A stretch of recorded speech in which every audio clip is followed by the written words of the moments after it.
नमस्कार। बिहार के अंदर जहां पशुपति पारस एनडीए का साथ छोड़ चुके हैं, तो वहीं दूसरी तरफ जीतन राम मांझी भी अपने दुश्मन के सुर में सुर मिलाने लगे हैं और दुश्मन के लिए कई बड़ी अच्छी बातें भी बोल रहे हैं। आखिर ऐसा हुआ क्या कि अचानक से जीतन राम मांझी अपने दुश्मन की तारीफ करने लगे और उनके समर्थन में बातें कहने लगे? इसके लिए हम जानेंगे। हमारे साथ चंद्रकांत जी हैं। आखिर चंद्रकांत जी, जीतन राम मांझी के जो स्वर हैं वो बदलने कैसे लगे?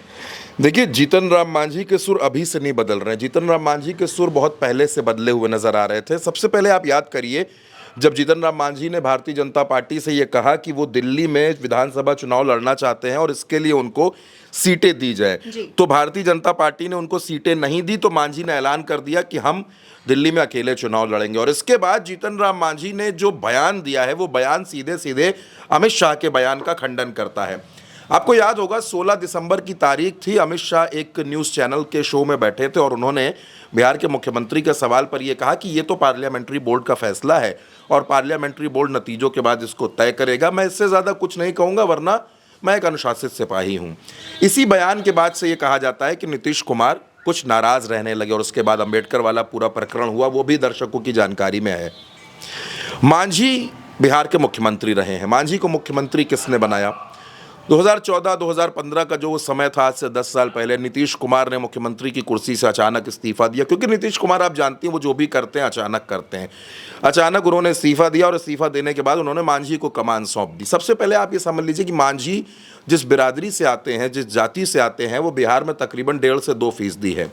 उसके बाद जीतन राम मांझी मुख्यमंत्री पद से जब हटाए गए, नाराज हुए, उन्होंने अपनी पार्टी बनाई, हिंदुस्तानी आवाम मोर्चा। इन दिनों वो नरेंद्र मोदी की सरकार का हिस्सा है। उनकी बहू दीपा मांझी भी विधायक है और जीतन राम मांझी जो है वो नरेंद्र मोदी की सरकार में एमएसएमई मंत्री हैं। महत्वपूर्ण नेता हैं जाहिर तौर पर, और क्योंकि दलित समाज से आते हैं इसलिए भी महत्वपूर्ण है। लेकिन जीतन राम मांझी ये कह रहे हैं कि हमें पूरा विश्वास है कि नीतीश कुमार एनडीए में रहेंगे और हम चुनाव जीतेंगे, और चुनाव के बाद यानी जब नई सरकार बनेगी तो नीतीश कुमार ही मुख्यमंत्री बनेंगे। देखिए, मांझी ना तो जेडीयू में है, मांझी ना तो बीजेपी में है, मांझी की अपनी पार्टी है। मांझी क्यों खुलकर इस बात को कह रहे हैं कि नीतीश कुमार ही मुख्यमंत्री बनेंगे? और जाहिर सी बात है, आप सोच कर देखिए, अगर भारतीय जनता पार्टी ये कहती है कि हम जीतन राम मांझी को मुख्यमंत्री बनाएंगे, तो क्या मांझी मना कर देंगे? नहीं मना करेंगे। लेकिन दरअसल भारतीय जनता पार्टी पर एक दबाव बनाने की कोशिश की जा रही है, क्योंकि ये जो तमाम सहयोगी दल हैं, चाहे उपेंद्र कुशवाहा हो, ये भी पुराने नीतीश के पुराने सहयोगी हैं, तो उपेंद्र कुशवाहा हो, जीतन राम मांझी हो, इन सभी को ये लगता है कि अगर हम नीतीश के अम्ब्रेला के नीचे खड़े रहेंगे तो हम सेफ रहेंगे। अगर भारतीय जनता पार्टी का मुख्यमंत्री बन गया तो फिर वो अपनी मर्जी से, अपने तरीकों से बिहार को चलाएगा और फिर हमारी इतनी सुनवाई नहीं हो पाएगी। और यही वजह है, क्योंकि देखिए, जीतन राम मांझी को मुख्यमंत्री नीतीश ने बनाया, राजनीतिक तौर पर एक बड़ी पहचान नीतीश कुमार ने दी, और आज जब नीतीश कुमार को सबसे ज़्यादा ज़रूरत है अपने सहयोगियों की, तो मांझी का उनके साथ खड़े हो जाना, पारस का साथ छोड़ देना, एनडीए का साथ छोड़ना और मांझी का इस पाले में खड़ा होना, अमित शाह के बयान को एक तरह से आप ये कह सकती हैं कि काट देना। अमित शाह ने जो बात कही थी, मांझी उससे अलग राय रखते हुए नजर आ रहे हैं, और अलग राय उनसे भी है विजय सिन्हा से। विजय सिन्हा ने भी यही बात कही थी कि अटल जी को सच्ची श्रद्धांजलि तभी होगी जब भारतीय जनता पार्टी की अपनी सरकार बनेगी। तो भारतीय जनता पार्टी की राय से मांझी की राय अलग हो गई है, बिल्कुल साफ तौर पर दिख रहा है।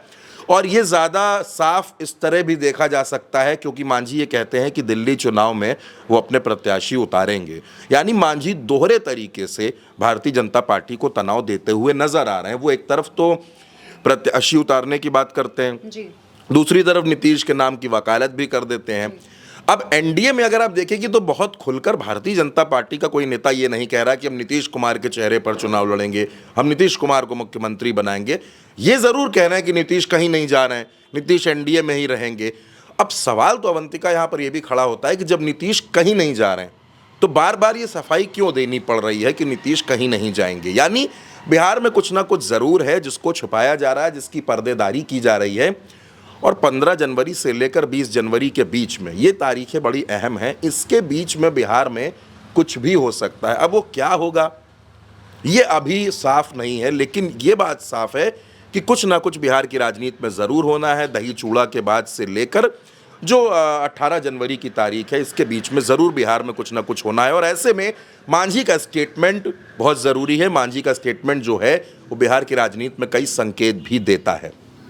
बिल्कुल, यानी कि देखा जाए तो बिहार के अंदर अब कई सारे जो बयान है वो निकल कर सामने आने लगे हैं। एनडीए की तरफ से कुछ कहा जा रहा है, यानी कि बीजेपी कुछ कह रही है तो वहीं बीजेपी के जो सहयोगी दल है वो बिहार के अंदर नीतीश को ही मुख्यमंत्री बनाने की बात पर अड़े हुए हैं। और अब नीतीश के जो पुराने दुश्मन जीतन राम मांझी कहे जाते थे वो भी अब उनके सुर में सुर मिलाने लगे हैं। देखना होगा कि आने वाले दिनों में अब और किन नेताओं के बयान जो है वो नीतीश के समर्थन में सामने आते हैं। फिलहाल के लिए हमारे साथ इस चर्चा में इतना ही। चर्चा कैसी लगी इसका जवाब कमेंट सेक्शन में जरूर दीजिएगा और बिहार से जुड़ी सारी अपडेट्स और बाकी राज्यों से जुड़ी अपडेट्स जानने के लिए चैनल को सब्सक्राइब करिएगा।